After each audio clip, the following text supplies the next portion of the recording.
estudios de casos y controles. Hay que pensar o hay que empezar por decir que los estudios de casos y controles se parte de una hipótesis. ¿Y qué es una hipótesis? Una hipótesis es una afirmación sobre los parámetros de una o más poblaciones. O sea, que uno puede hacer afirmaciones sobre la media, sobre la desviación estándar, etc. En general, decimos que existen dos tipos de hipótesis, una hipótesis nula y una hipótesis alternativa. Podríamos decir que dos parámetros tienen o no tienen relación entre sí. En general, los estudios de casos y controles tienen una hipótesis a priori, o sea, se sospecha que hay una relación entre una variable y un desenlace. ¿Cuál es la excepción a esta regla? Son los estudios exploratorios, donde se empieza una investigación o se parte de una epidemia o de alguna situación que surge intempestivamente y no se tiene claridad y por tanto, o cuál es la causa de ese desenlace y por tanto no hay una hipótesis específica. Pero en general, como han visto a lo largo de esta charla, se considera que una variable podría ser lo que podríamos decir que es una hipótesis nula, es la relación de asociación o la no relación, perdón, de asociación entre la variable y el desenlace, y se parte de la idea de que vamos a rechazar la hipótesis nula de no asociación. Para ello se deben usar pruebas que permitan la comparación de dos variables categóricas. Entonces, esta exposición de dos categorías de estar o no estar expuesta debe hacer por medio del análisis que vamos a hablar más adelante. Por este tipo de estudios no se puede dar una asociación causal, simplemente una asociación de frecuencia de exposición. El desenlace es presentarlo o no presentarlo. Ejemplo, una exposición, infarto agudo del miocardio, y un desenlace, la muerte. Empecemos entonces con los análisis sin pareamiento. Recuerden que habíamos dicho que los diseños de los estudios se pueden hacer en grupos pareados o no pareados. Entonces, ¿cómo se haría un análisis en grupos que no hayan sido pareados? En estos casos, los estudios de casos y controles se miden a través de pseudotasas.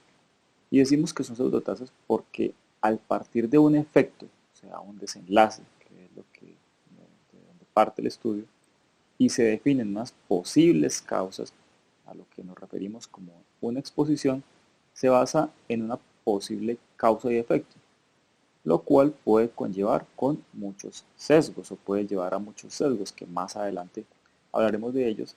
Entonces existe una probabilidad de que haya un error. Por eso nos referimos a pseudotasas. Y aquí entonces introducimos la palabra momios. ¿Y qué son los momios? Es la frecuencia relativa de la exposición o condición en un estudio. Se estima que los momios son los casos expuestos sobre los casos no expuestos y los controles expuestos sobre los controles no expuestos. A esta relación entre expuestos y no expuestos de casos y controles vamos a llamar razón de momios. El riesgo relativo o razón de tasas de incidencia es la forma de analizar los estudios donde se puede medir la incidencia, pero como hemos visto durante toda esta charla, aquí no estamos midiendo incidencias, solo estamos midiendo frecuencias de exposición. Por tanto, el ERR o el riesgo relativo no se puede utilizar en este tipo de estudios. ¿Qué utilizamos entonces? El OR o el odds ratio o la razón de odds o de otra forma el riesgo relativo indirecto, que es como se hace, como lo acabamos de decir, la razón de momios. Entonces, se sabe que la mejor medida de riesgo se hace a través de la razón de tasas de incidencia, o sea, la RR. Pero como dijimos, no la podemos realizar en este tipo de estudios, sino que se hacen otro tipo, como los estudios de cohorte o los ensayos aleatorizados, donde se observan casos incidentes cuando se va de la exposición al desenlace. Pero como aquí partimos del desenlace y una posible causa y efecto, por tanto ya lo dijimos que no podemos utilizar el RR. Además, si miramos hacia atrás buscando el riesgo de enfermedad, nos tocaría definir un punto de partida similar para casos enfermos y para controles. Pero como retrocedemos en el tiempo, no tenemos un punto de partida real. Por eso es mejor definir la asociación. Veámoslo de la siguiente forma. En esta diapositiva vamos a mostrar cuál es la forma o cuál es la utilidad o cómo hacemos el análisis de este tipo de estudios. ¿Cómo se calculan los datos que obtenemos con el estudio? Pero no nos compliquemos mucho con todas estas fórmulas, no hay necesidad de que se las aprendan. Lo único que tenemos que definir es que aquí están para cuando ustedes las necesiten y cuando empiezan a hacer sus estudios de casos y controles y vayan a la parte de análisis. Pero miremos entonces qué contiene esta tabla. Tenemos una tabla de 2×2. Tenemos una zona de las columnas donde tenemos la exposición y decimos si los sujetos están expuestos a la variable o no están expuestos a la variable. Y en la parte de las filas vamos a tener los casos y los controles. Entonces, ¿cómo definiríamos el grupo A? Son los casos que sí estuvieron expuestos. El grupo B sería los casos no expuestos y de ahí obtendríamos un total, que diríamos que es N1.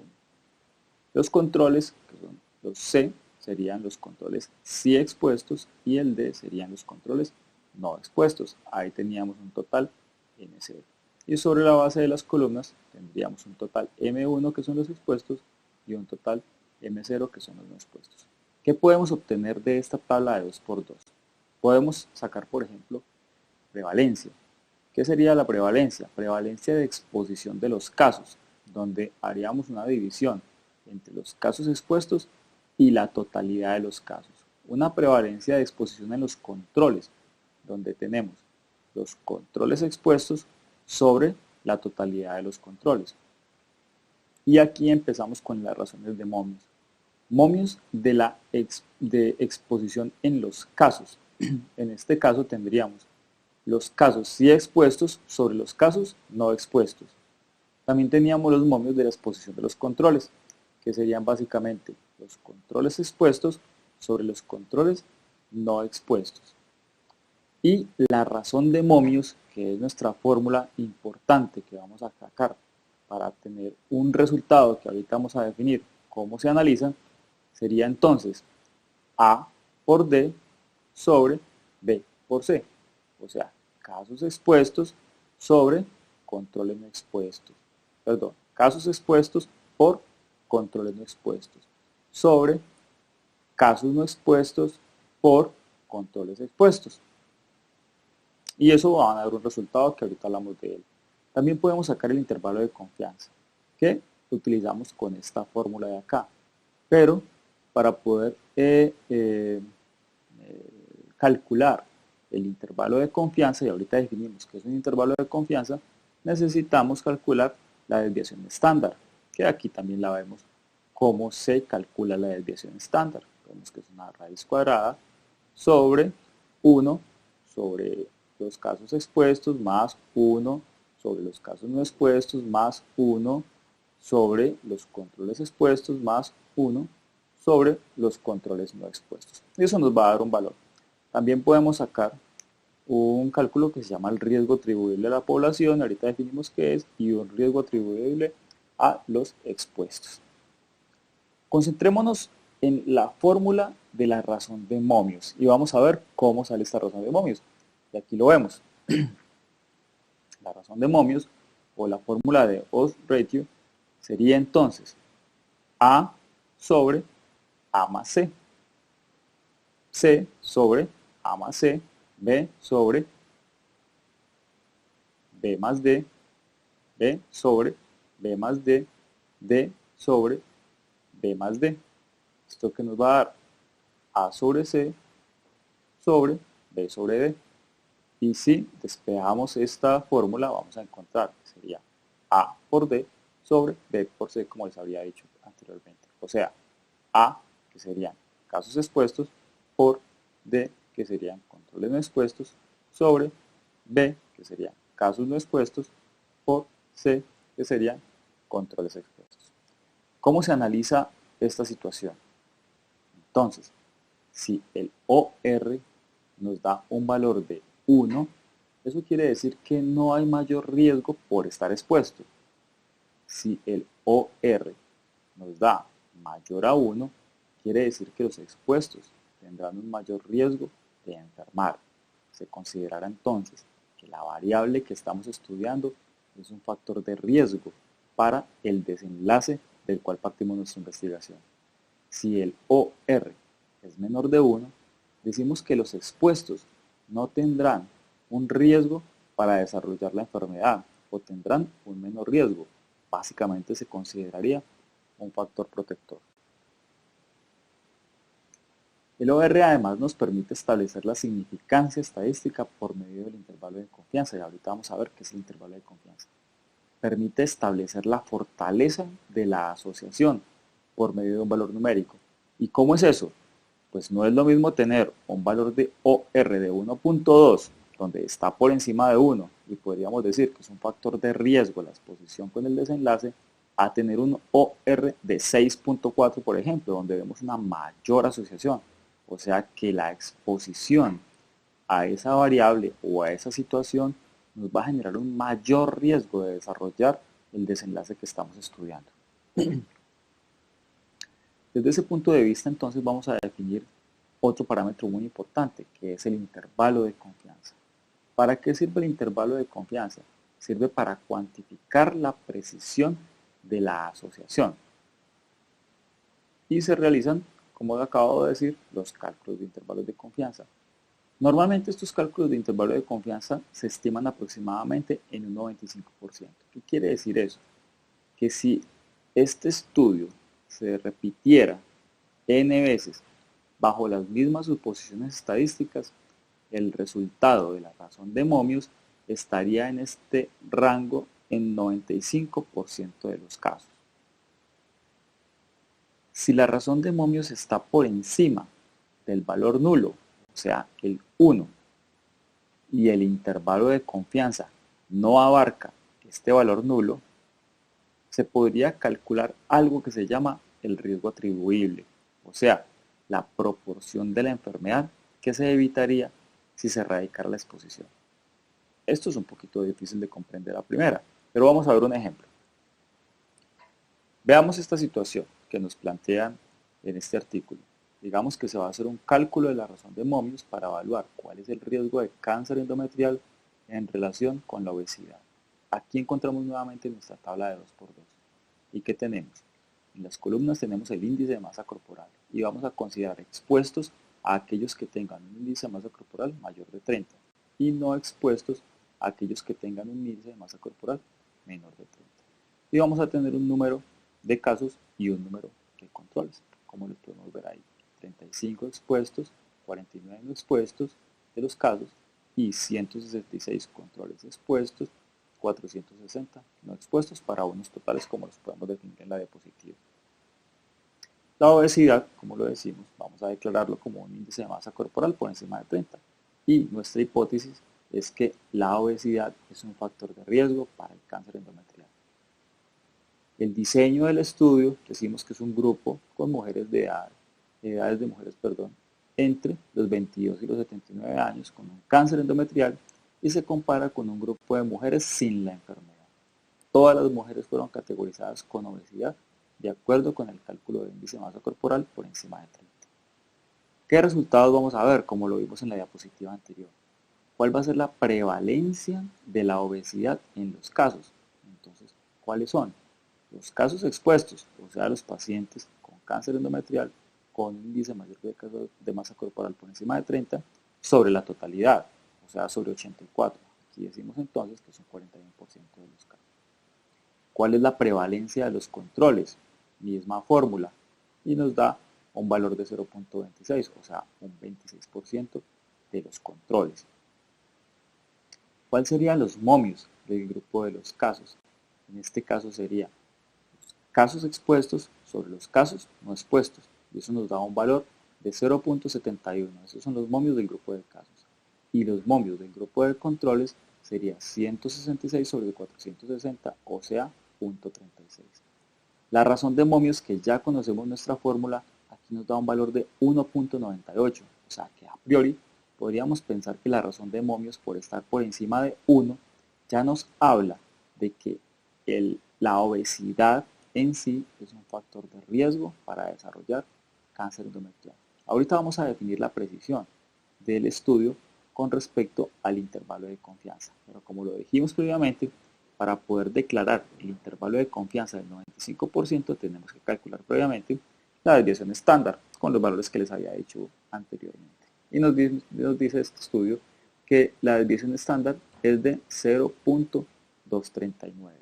Entonces, si incluimos esa desviación estándar dentro del cálculo del intervalo de confianza, vamos a ver que el intervalo de confianza nos va a dar entre 1.24 y 3.16. Quiere decir eso, que el intervalo de confianza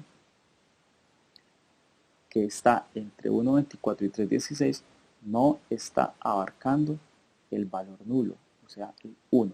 Y eso nos da un poder importante o una significancia estadística importante.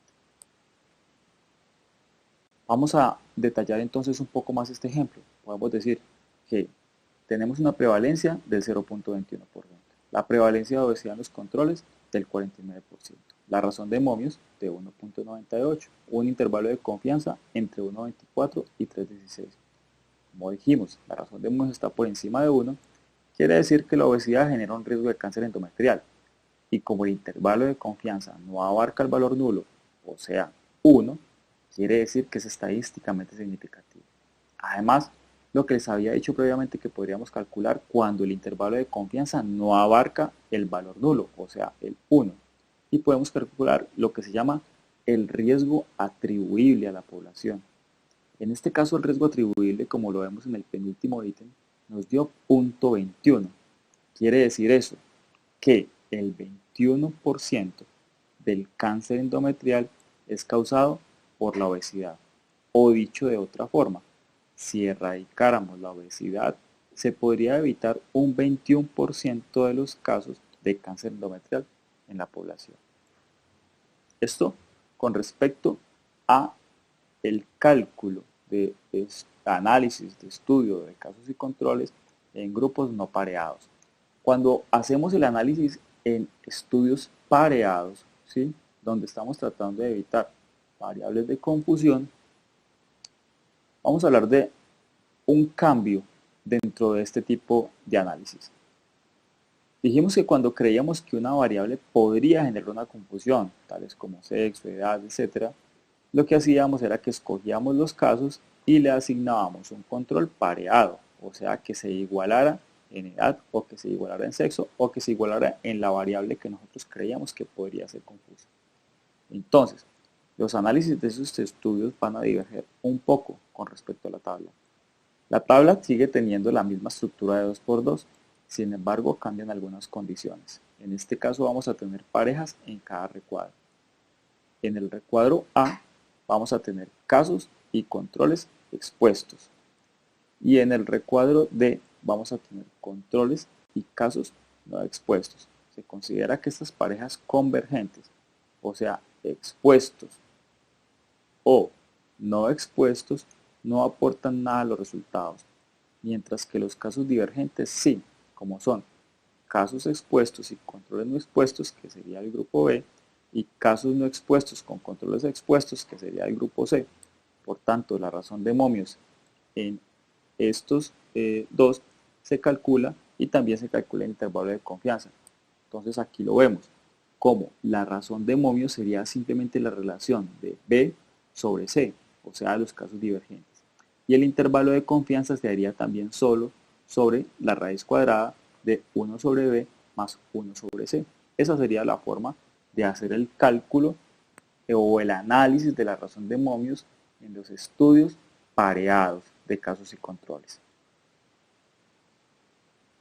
Es muy importante también tener en cuenta una situación que se llama la sobreestimación, y es cuando hay asociación entre dos factores que pueden estar influidas por una tercera variable. Por ejemplo, asociación entre infarto agudo del miocardio y cigarrillo, pero en pacientes que también consuman anticonceptivos orales o de cualquier otro tipo, que puede considerarse un factor de riesgo para infarto agudo del miocardio. La tercera variable tiene un efecto de interacción, o sea que a diferentes valores de la tercera variable puede haber cambios en el resultado del odds ratio o de la razón de Mobius. O un efecto de confusión porque la tercera variable puede estar asociada con el factor de riesgo y con el desenlace, lo cual modificará la estimación de riesgo de forma global. Para ello, y para definir si existe o no una sobreestimación con respecto a una tercera variable que pueda estar influyendo entre las dos variables o la variable de estudio más un desenlace, tenemos que utilizar unas fórmulas que la más importante son la interacción de la tercera variable o el método de Mantel y Hansen. Lo que hace es subclasificación de grupos de la tercera variable, definir si los grupos son diferentes o no, comparar el riesgo relativo indirecto ponderado y el riesgo relativo indirecto crudo y verificar si existe un factor de confusión o un factor de indirección. Entonces, se estima el RRI en cada estrato de la tercera variable de acuerdo al número de casos y controles que hay en cada nivel. Después si se obtiene un RRI ligeramente distinto en cada grupo, se definirá si la diferencia es lo francamente importante para considerar los diferentes en cada grupo, lo cual se considerará que hay un efecto de interacción. Si cada grupo de la tercera variable subclasificada es igual, se considerará que lo que es un efecto de confusión. Entonces, lo que se debe hacer es un RRI ponderado. Si el RRI crudo es diferente al RRI ponderado, se considerará un efecto de confusión. Si son iguales, no habrá confusión por la tercera variable. ¿Qué dificultad puede existir en este tipo de análisis con el método de Mantel y Hansen? Y es que no existe un valor definido para considerar diferentes los subgrupos de la tercera variable. No existe un valor específico que uno diga por encima de tanto es diferente o por debajo de tanto son iguales, por lo cual queda a juicio del investigador definir si cada subgrupo es diferente o no. Acabamos de ver cómo son los análisis de los estudios de casos y controles y cómo debemos hacerlo a través de la razón de Mobius, cuál es su fórmula, de dónde sale y cómo tener una variación de esta razón de Mobius si tenemos estudios pareados o no pareados. Pero también es de suma importancia calcular el intervalo de confianza. Eso nos va a dar mayor poder a nuestro estudio. Es también importante definir cómo se evitan los factores de confusión o los efectos de interacción, asimismo como la sobreestimación en estos tipos de análisis. Ahora vamos a ver un poco de las limitaciones y los sesgos que se pueden presentar en los estudios de casos y controles. ¿Cuáles son las limitaciones de este tipo de estudios de casos y controles? La principal limitación se deriva en que tanto la exposición como el desenlace ya están presentes al momento de la investigación. Estamos hablando de un diseño tipo causa y efecto, lo cual puede llevar a que haya desviaciones sistemáticas de la realidad o sesgos, que es el tema que vamos a desarrollar más adelante. Los sesgos afectarán el grado de asociación entre dos variables, aumentando o disminuyendo su fortaleza. Su efecto puede ser devastador porque pueden hacer que una investigación incluso pierda toda su validez. La manera de evitarlo es tenerlo en cuenta desde el diseño o en el análisis para su cuantificación. Entonces, ¿qué pasa con los sesgos? Lo que pasa es que los investigadores desde el principio sugieren unas posibles causas del desenlace a estudio y eso ya en sí genera un sesgo. Requiere la memoria para la recolección de los datos. Se basan en datos que fueron originalmente colectados para otras causas. Estamos hablando de un estudio retrospectivo y no para el estudio que está en curso. Existen diferentes tipos de sesgos que vamos a ver en adelante, pero empecemos diciendo que puede haber incluso sesgos de selección de los individuos, los cuales harán parte de las investigaciones, quiénes serán casos y quiénes serán controles. Si el numerador y el denominador se afecta en la misma cantidad por el sesgo, el mismo no tendrá ningún efecto en el estimado absoluto del riesgo. Eso es algo importante. La medición de la exposición del desenlace. Tanto los casos como los controles tuvieron el mismo riesgo de exposición. Toda situación que afecte de manera artificial el producto de la razón de momios, como lo habíamos dicho y lo recordamos ahora, A por D sobre B por C, va a afectar de algún grado la validez del estudio y va a generar un sesgo. Veamos, por ejemplo, cómo se puede generar un sesgo. Tenemos una asociación entre uso de beta agonistas y mortalidad en pacientes con asma. ¿Qué podría generar un sesgo? El número de hospitalizaciones previas que tuvieron sus pacientes, si usó otros medicamentos durante la hospitalización, cuál es la severidad del asma. Sabemos que a mayor severidad, probablemente mayor uso de beta-agonistas. Entonces, ¿cuál será la verdadera causa de la muerte? ¿Realmente serán los beta-agonistas? O todos estos factores asociados que pueden tener estos pacientes con este tipo de enfermedades. Los investigadores en este caso deben parear o ajustar adecuadamente los casos y los controles. Sin embargo, algunas veces no es posible eliminar los sesgos, especialmente cuando la exposición varía en el tiempo. Los comportamientos y los estilos de vida de los pacientes asmáticos incluso podrían ser la verdadera asociación de mortalidad de este tipo de sujetos. Miremos entonces cómo se clasifican o qué tipos de sesgos tenemos y empecemos por los sesgos de selección. ¿Cuáles son? Empecemos con el sesgo de vigilancia. ¿Por qué se puede generar un sesgo de vigilancia?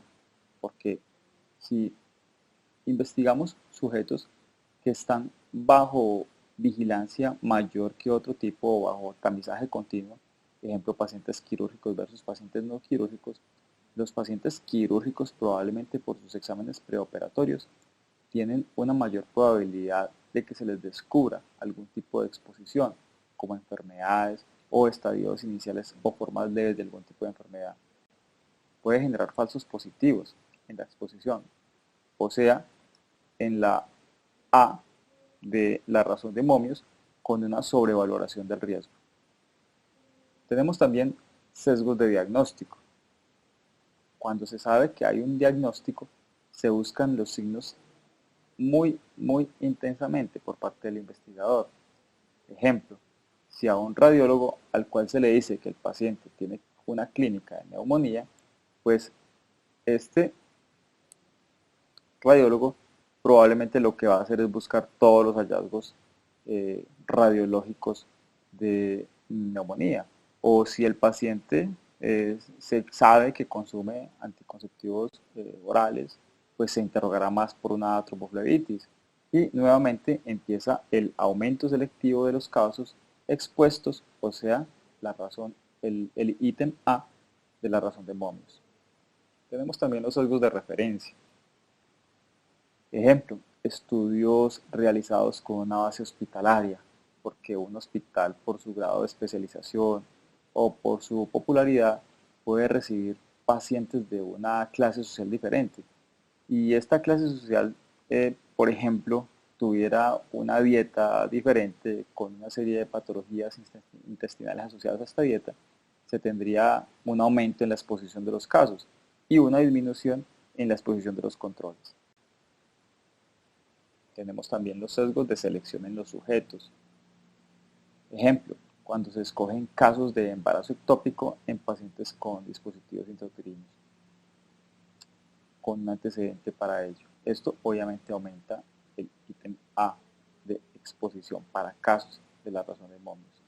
O un sesgo de selección de sujetos, ejemplo, si asociamos consumo de alcohol e infarto, pero en los controles se seleccionan pacientes que ingresaron por trauma. Podríamos pensar que estos pacientes que ingresaron por trauma también pudieran estar asociados a consumo de alcohol que los haya llevado al trauma por lo cual consultar. Continuemos con los sesgos de selección. Podemos tener los sesgos de no respuesta. Los individuos sanos o los individuos que no contestan las encuestas o que no quieren participar en el estudio por falta de tiempo o desinterés. En este caso, los casos y controles podrían no corresponder a la base de estudio original. El sesgo afectará el estudio si afecta diferencialmente los componentes del numerador o del denominador. Tenemos también los sesgos por la duración de la estancia. Las personas que duran mayor tiempo hospitalizadas tienen una mayor probabilidad de ser escogidas que aquellas con estancias más cortas por curso de enfermedad corto, ya sea porque mejoran o ya sea porque fallecen. El sesgo se genera porque aquellas con estancias largas tienen otras enfermedades y mayor número de complicaciones, lo que afecta el riesgo de enfermedad en estudio y estimación de exposiciones previas, generando así una confusión. El sesgo de sobrevida en enfermedades de alta mortalidad.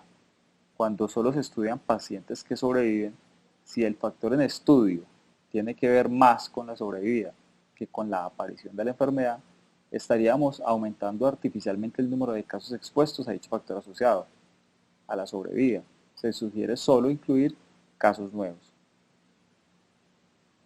Y el sesgo por diagnóstico de admisión, cuando se escogen los controles con base en el diagnóstico de admisión.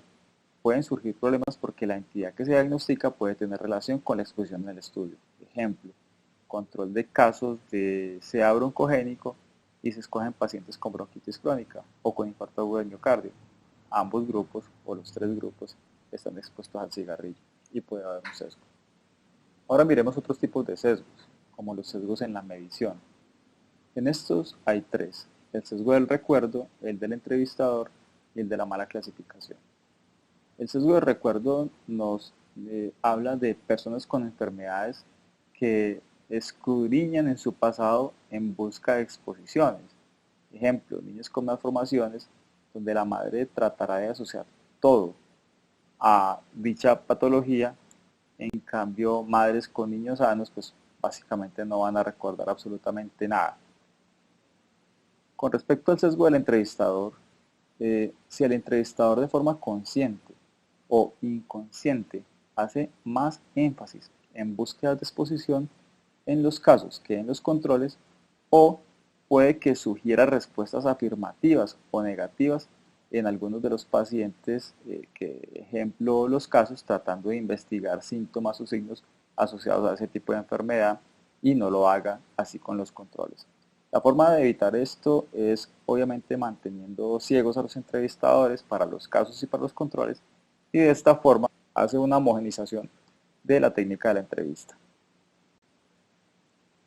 El sesgo de mala calificación también se puede presentar por el número elevado de falsos positivos y negativos durante el estudio. Ejemplo, clasificar como enfermo a una persona no enferma, un falso positivo para enfermedad o desenlace, o aquel que se considera expuesto pero realmente no lo ha estado, un falso positivo para exposición. Esto llevando a que se alteren los ítems de la razón de Mobius, como anteriormente lo habíamos dicho. ¿Cómo podríamos evitar algunos de estos sesgos? Ejemplo, cuando la exposición se puede confundir con la severidad de la enfermedad. ¿Qué podríamos hacer? Revisar el número de hospitalizaciones de los casos de estudio en los últimos 2 años, por ejemplo, y el número de hospitalizaciones antes de la fecha de índice de estudio en los controles. Esa es una forma de evitarlo. O el sesgo de memoria en los pacientes. No utilizar los datos que los pacientes recuerdan, sino las fechas en que consultaron por dicha enfermedad. Ejemplo, si vamos a hacer un estudio con pacientes con fractura de cadera y uso de medicamentos psicotrópicos, pues entonces más bien identificamos cuándo fue la fecha de consulta o cuándo fue la fecha de la cirugía y definimos si en ese momento había o no había consumido los medicamentos de acuerdo a la entrega de fórmulas médicas por parte de su EPS y así sucesivamente. O sea, tratar de identificar otros factores un poco más objetivos que la memoria de los pacientes. Este es un ejemplo interesante y es, por ejemplo, el sesgo de memoria en los pacientes. Aquí hay un estudio interesante que nos presentan en en esta publicación, donde hacen una asociación del uso del celular y los accidentes automovilísticos. Aquí pueden presentarse varias situaciones. Por ejemplo, si los casos que tuvieron accidentes automovilísticos y se asociaron con el celular, pues entonces aquí puede haber un sesgo de que el hecho de haber sufrido el accidente hace que el caso lo recuerde como un hecho trascendental. Probablemente va a recordar que se accidentó básicamente porque estaba mirando el celular. Pero también el hecho de haberse accidentado y sabiendo que lo hizo por estar mirando su celular, pues lo puede negar por vergüenza o lo puede negar por temas legales. Eh, en ese caso puede ser difícil definir más que por la memoria, por la sinceridad del entrevistado. Entonces, este estudio, por ejemplo, nos dijo que lo que hicieron fue usar bases de datos computarizadas de uso del celulares al momento del accidente. Usar al mismo tiempo un mismo paciente como su propio control. Ejemplo, definir su estilo de vida, en qué momentos, por ejemplo, va a trabajar y usa su vehículo. Y definir diferentes días, unos cuando usó el celular y otros cuando no lo usó, y definir cómo fue la presentación del desenlace. Eso sería una opción de forma un poco más objetiva. Hasta aquí definimos el tema de los sesgos y las limitaciones y vemos que, como lo dijimos en el principio de,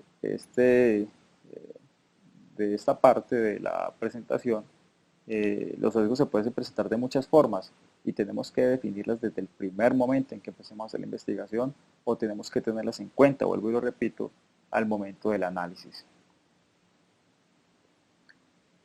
Como conclusiones entonces de esta charla y ya llegando al final, podemos decir que los estudios de casos y controles son frecuentemente confundidos por su término. Los estudios de casos y controles, por ser retrospectivos, usualmente se les da poco valor, pero como hemos visto, son sumamente eficientes para determinar un resultado y una exposición. Ejemplo, no todos los estudios que contengan casos y controles serán estudios de casos y controles. Se podría tener un ejemplo de un grupo de pacientes con una exposición conocida y otro grupo control sin la exposición y seguirlo en el tiempo para saber qué resultado desarrolla, pero esto claramente no es un estudio de casos y controles. Como sabemos, debemos partir de un resultado y luego mirar hacia atrás con respecto a la frecuencia, que es una de las palabras más importantes acá, frecuencia de exposición para esa variable que queremos estudiar. Quiero hacer un pequeño, o traer esta diapositiva que me encontré, donde quisiera como hacer una diferenciación importante en cuanto a los estudios observacionales y es cómo se diferencia realmente un estudio de casos y controles y un estudio de cohorte. Vemos, por ejemplo, en la parte de arriba, cómo el estudio de casos y controles lo podemos definir bajo estos tres ítems.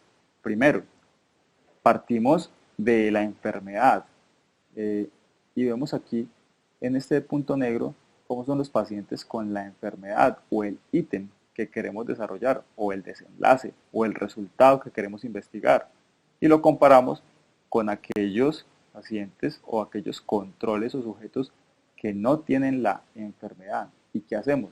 Miramos hacia atrás y definimos qué exposición o qué variable se puede asociar como causa y efecto para definir ese desenlace. Como ustedes ven, el investigador está adelante, o sea, parte al lado de la enfermedad y del control de los no enfermos y mira hacia atrás.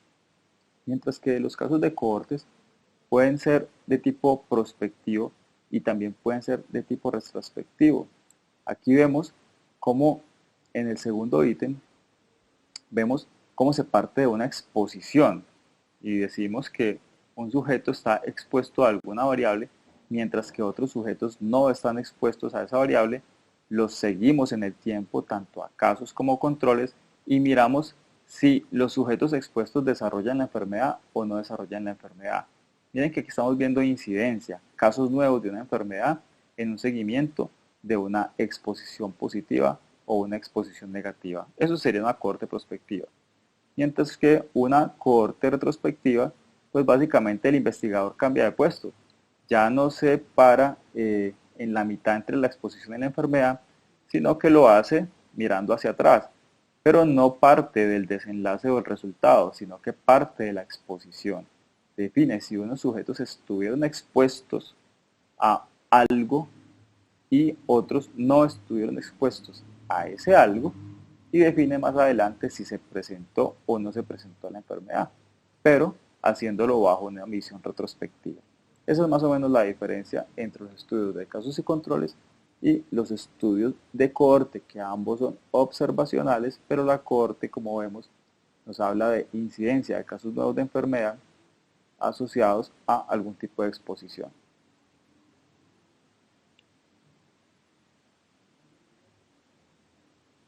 Por último y para terminar, quiero decir que el objetivo principal de un estudio de casos y controles es proveer una estimación válida y razonablemente precisa de la fuerza de asociación de una relación hipotética de causa y efecto.